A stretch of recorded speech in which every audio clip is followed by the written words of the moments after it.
Welcome everybody to this now, our third LIA workshop, our second virtual one. We have 3 mornings, 3 afternoons of talks. Looking forward to, as we do every year, looking forward to working with Swarm data and with COLIBRI data to advance our understanding of transients and have fun in the process. So thank you all for joining us, and I hope we have an interesting 3 days. We just have to hope that it is the last virtual meeting. Maybe the last one will be the good one. Well, it could be the last virtual meeting if we don't get renewed, but let's hope it's that. More positively, let's hope that we have a presential meeting next year, hopefully in Mexico, in Puebla, as we had planned for a year ago. That would be nice.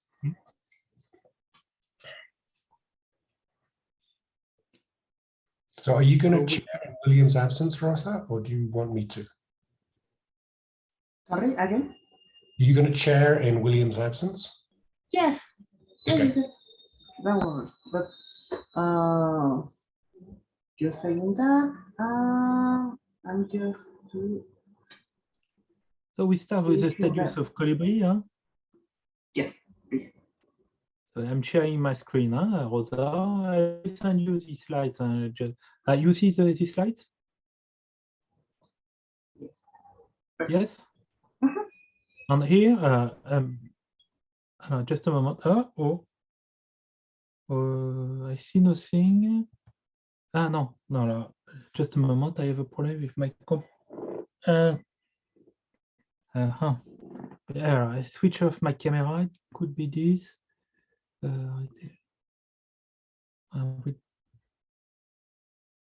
Just a moment here. Let me. Okay, you see it works? Yes, perfectly. So we start? Yes. Okay, we can start with the usual status report of COLIBRI. Huh? I can give you the latest news of the project, and I've prepared this slide. I've not prepared this slide. I've stolen most of these slides to François with the project manager, and I've discussed these slides also with, of course, Alan and William. And I will give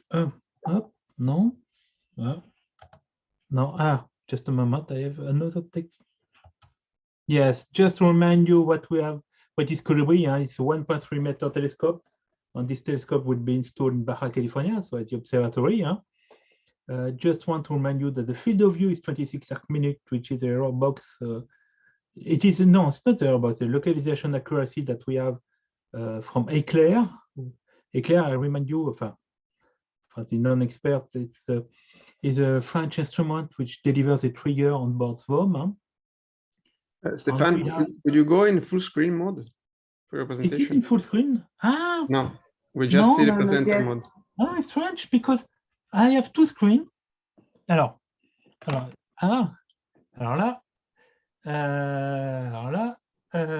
bon. Tu partages l'application ou tu partages ton... Je partage l'application. Alors attends, je vais peut-être partager l'écran. Parfois ça bug, il faut partager tout l'écran et tout le bureau et après ça marche. Ouais. Okay, I will do. Alors, now you have access to all the screen. It works. Oui. Wait, it was strange. Alors, hop.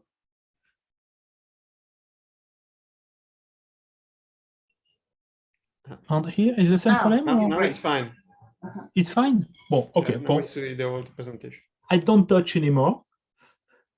So the instrument is composed of 3 cameras. We have 3 arms, so 2 operating in the visible. And I will give you much more details in a few minutes, and 1 in the infrared.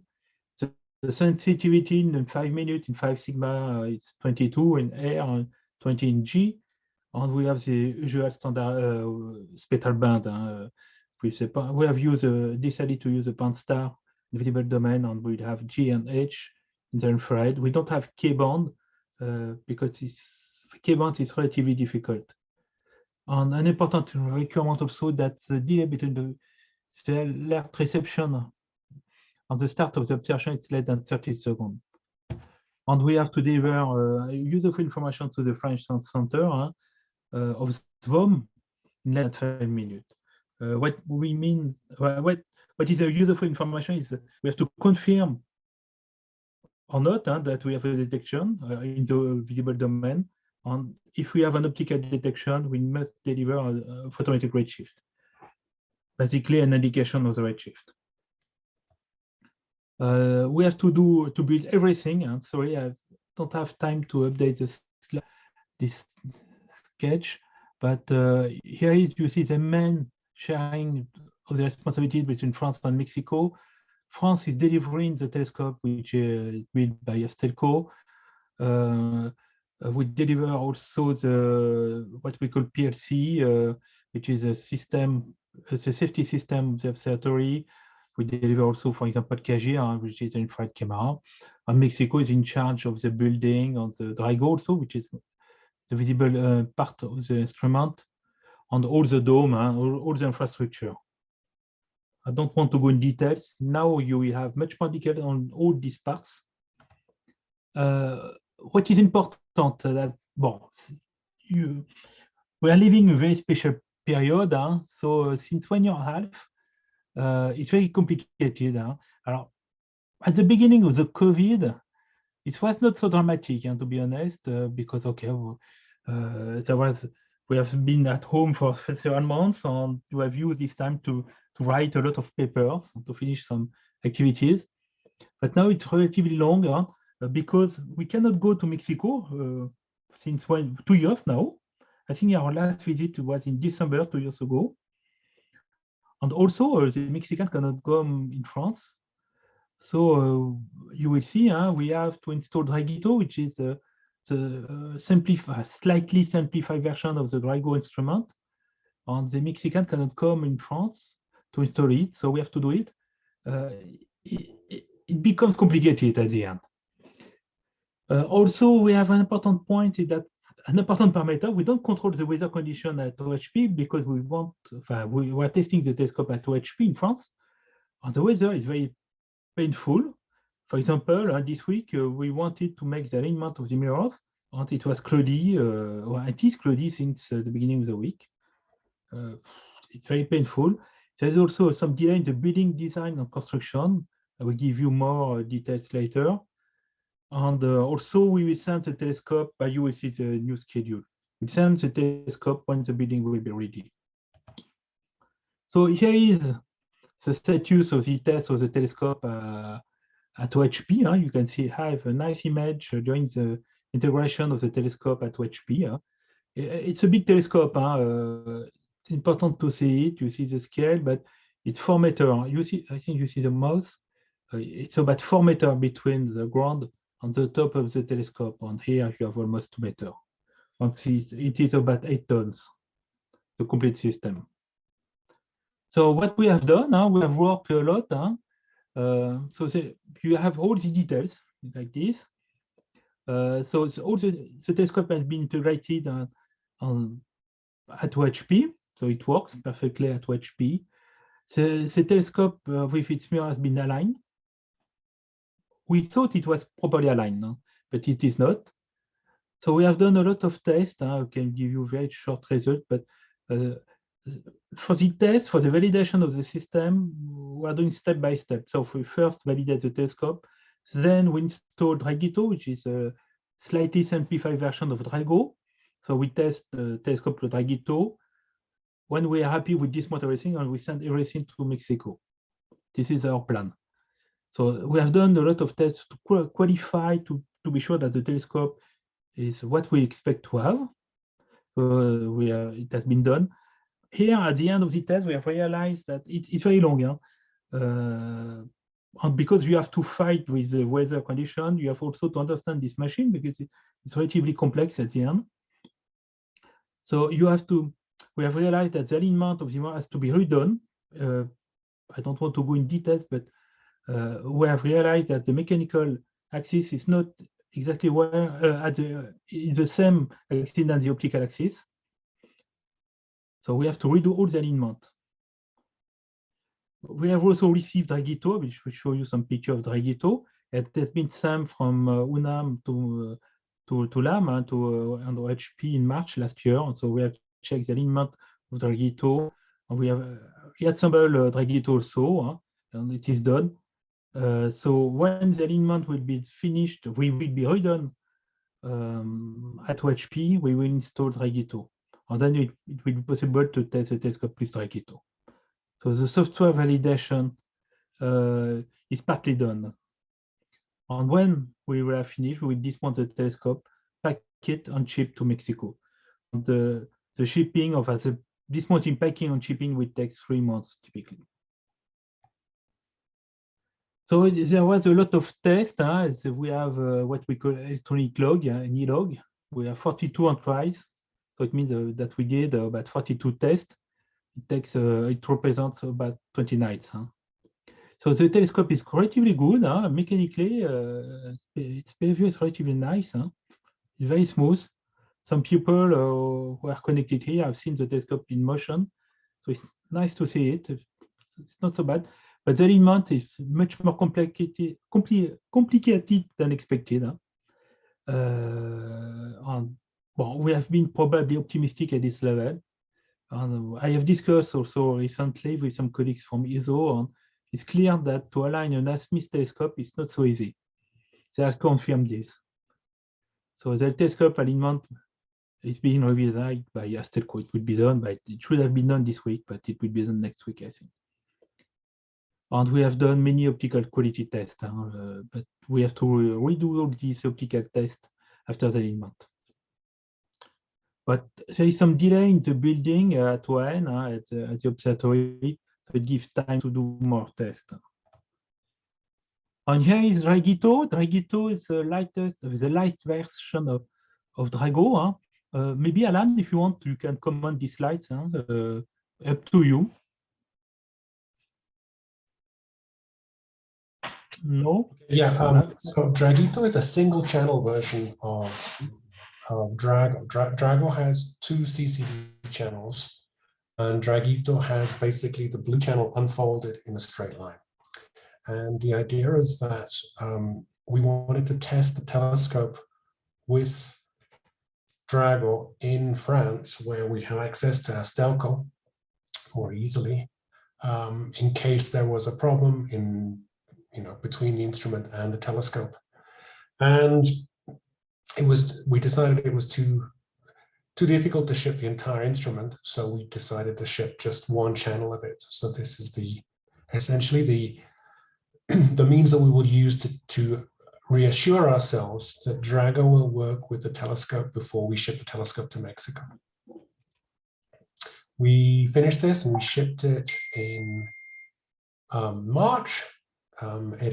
We tested it in our optical lab before it was shipped, and then Joanne tested it in LAM when it arrived, and it arrived perfectly fine. We've also done a cool down of the detector and verified the detector is fine. We're now waiting for the final alignment of the telescope to mount the instrument, or to have our French colleagues mount the instrument on the telescope. I think that's about it. Yes, you can see here on the image, the Dragito will be mounted here. Here you have the derotator, and the camera is here. You can see the mouse. Well, that's where the camera. Yes, that is the large CCD, the 4K by 4K CCD. It's very impressive to see the sensor. It's a very big one. So Drago, we can give some news on Drago. Alan, up to you. You can continue if you want. For Drago. Okay, so the design of Drago is dragged out a little bit during this year, but I think we're coming to a close on that.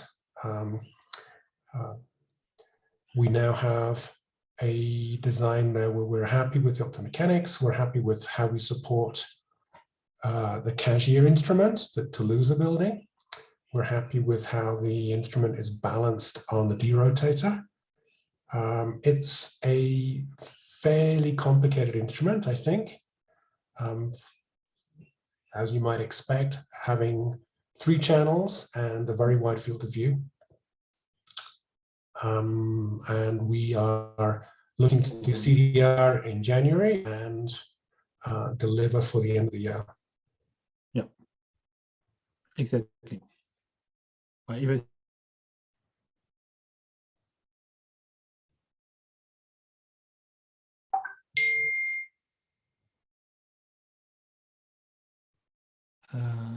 a PhD student in Toulouse, but very shortly, here is some news of CAGIR.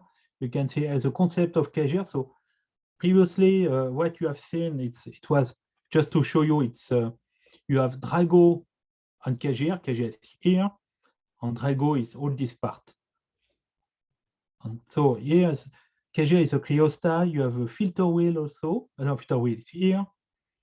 And here, this is an alignment stage between Drago and CAGIR. And here it's a prototype, a 3D print of inside the cryostat. It's very nice. It's not a toy. Huh? It's very convenient because with such a 3D print, you can check the access of all your system. And they have done some modification. It's very nice to see. It's very useful tool. So there was a major review on the beginning of July of this year of CAGIR. The optical design is fixed. Alors, the infrared sensor, which is infrared sensor, you will have some news very quickly, in a few minutes from Alex. Just to be clear, LIA-ERIDANUS is a French company. And this alpha sensor, this is the official name of this sensor. It's a major effort from ESA and also from Focus, which is what we call LabX in France. And they have built 4 sensors, and they are tested extensively by CIE, by Olivier Boulade. 2 are relatively good, and 2 are at the level of what we call engineering model level. It means that they are working. You have a signal, but you cannot do any science with such sensor. One seems to be really better than the other, and we are discussing with ESA the transfer of property and for the exportation, and which sensor we will use, but this is quite easy. So there is progressing quite well on CAGIR also. On the acceptance, we expect of the CAGIR acceptance by the project at Toulouse in February before it leaves to Mexico. And we expect to have a delivery in March 2023 of CAGIR at the observatory. So software is also progressing nothing is perfect on the project, but we are working very hard, just to be clear. There's a lot of development of software. Here is just a sketch, a screen capture of what we call GFT Instrument Center. It's a part of SVOM, which makes the link between SVOM and the COLIBRI. And here, for example, you can see all the data which are collected by the JIC. And everything will be available to everyone when it will be public. This here we are still in test mode. So the JIC and GP1. Now GP1 is the first data processing level. It's the first step of the data processing. And the GP1 is mainly developed by Nat Butler from Phoenix, from Arizona University, and with CPPM also. CPPM is doing the interface between the NAT software and Colibri. So the computer has been installed at OHP. They're in the control room, in the Algeco control room. And the GP1 will be tested when Dragito will be on Sky, because we need to have real image. The TCS is telescope control system.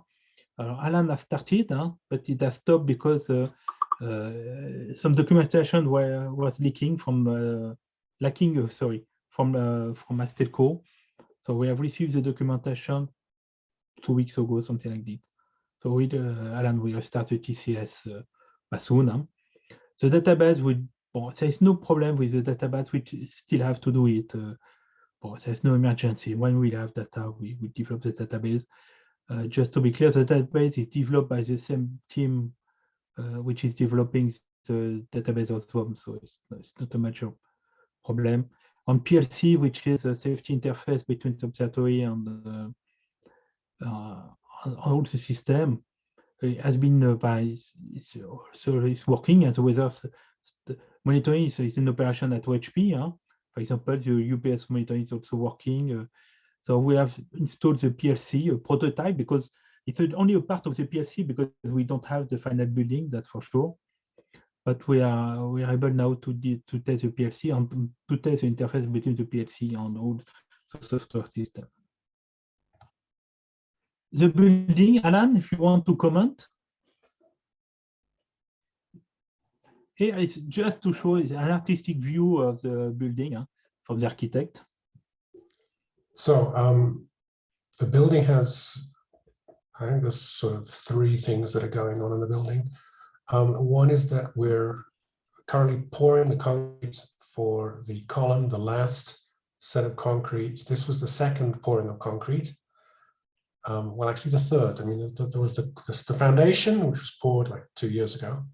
And then the 3 pourings for the part that's above ground. This is the second one. And the last one will be poured on Sunday. Okay. We had a review last summer. We discovered some problems with the building design that has now been finished, and we are now in the process of contracting the building design with engineering firms in Ensenada to do that.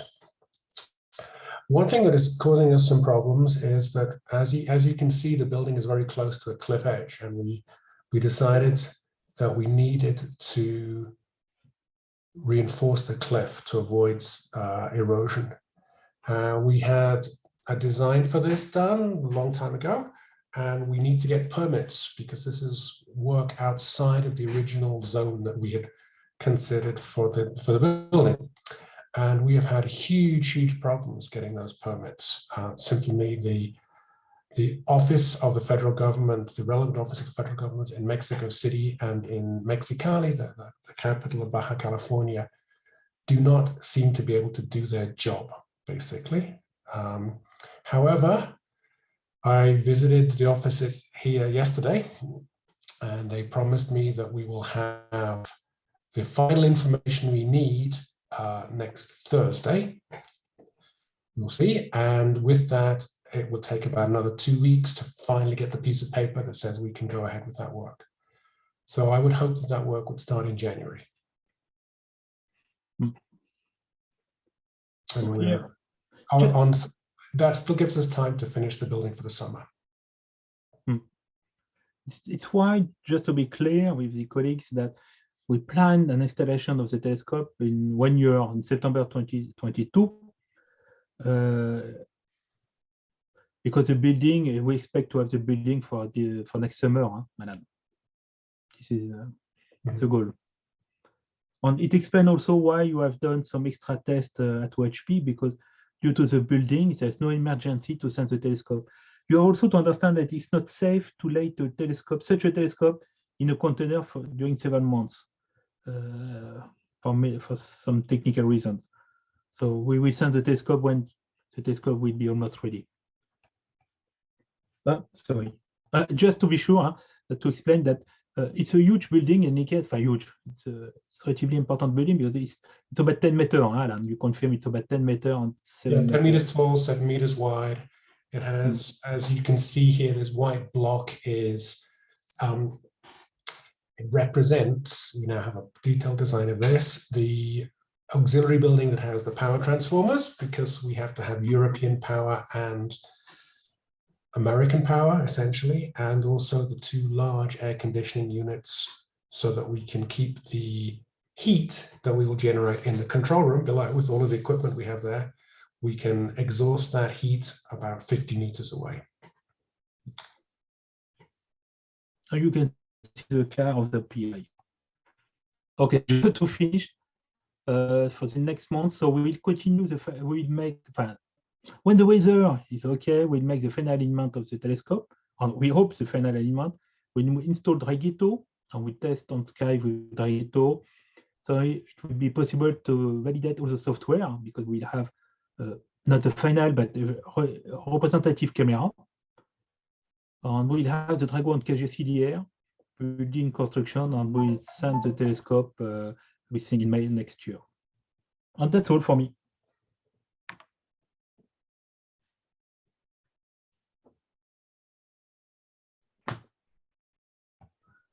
Alan, Was want there to- questions do you or want comments? to- Voilà. Let me ask Alan if he wants to add something. Sorry, Rosa? Do you If I want want to add something? Stefan and I coordinated on this beforehand. Christian, please, if you have any question. It's a status report. Hein,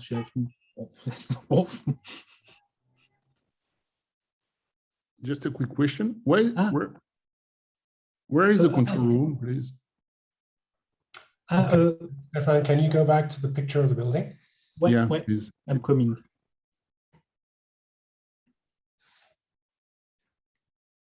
Alors, Christian, there is no control room, in fact, physically. Enfin, at the No top control of the room. telescope, and here you will install all the hardware, all the computers, etc. But there is no place for an observer. We'll have a small desk, Alan. Yes. But it means it depends on what you call control room. But there is no operator for this telescope. It is in robotic. So we have the building design. At the bottom, we have a large space. It's about 3 meters high for equipment. And that's where we'll install the telescope controller, the UPSs, the instrument controllers, the compressors for the chillers for the instruments. And there will be a small workspace there because, I mean, you need a clean workspace. So there'll be a table or desk there. Okay. But it's not envisaged that there will be an operator there. Yeah. We then have a space of about 1 meter, which will have forced ventilation. And that's part of our plan. We have several stages of our plan. We have air conditioning, insulation, and this forced space between the control room and the observing room. And then we have the observing room above. And again, that observing room has louvers which open or can open, again, to make sure that any heat that we generate in the dome is quickly flushed out.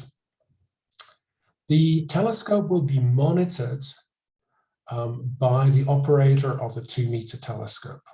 Okay, the 2 meter telescope. Okay. Away. Yeah. Okay. So they will. So the control room is at the 2 meter eventually. No, it's not. No, it's not a control room. They don't control it. They'll have a button to open and close. So Yes. In case of emergency. If they see clouds coming up one of the valleys, okay, they'll press a button to control it because our PLC can sense local conditions, but it can't sense imminent conditions. And they have a lot of experience with keeping the telescope safe. So they'll have the ability to close the telescope. They'll have the ability to close, they'll have the responsibility of verifying in the morning that the telescope closes. They do all of this for our existing robotic telescopes. Mm-hmm. And so it's just integrating Colibri into the way that we deal with our existing telescopes. But the control system will be robotic. Okay, thank you. No, there is no operator. I just forgotten to show some image with Samuel, who is leading with Pascal the test of the telescope. Samuel from CA. Despite that the alignment is not good, the image quality is not so bad.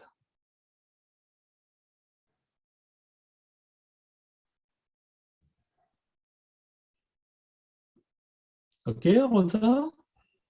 Okay, Yeah, there is another question. Enrique, please.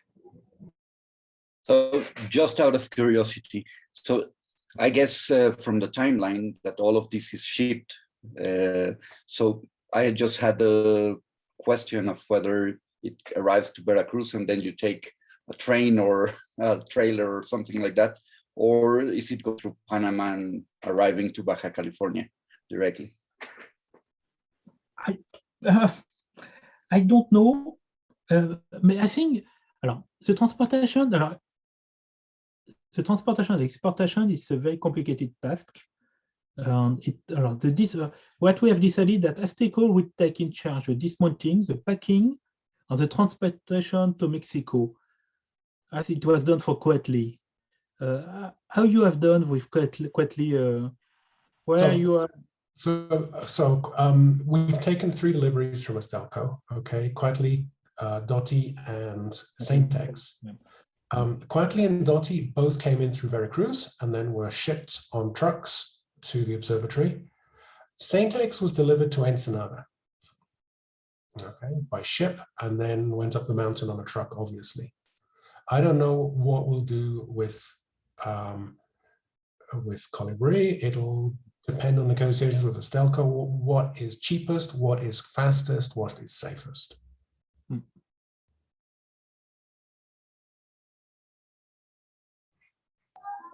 Thanks. Okay, more questions?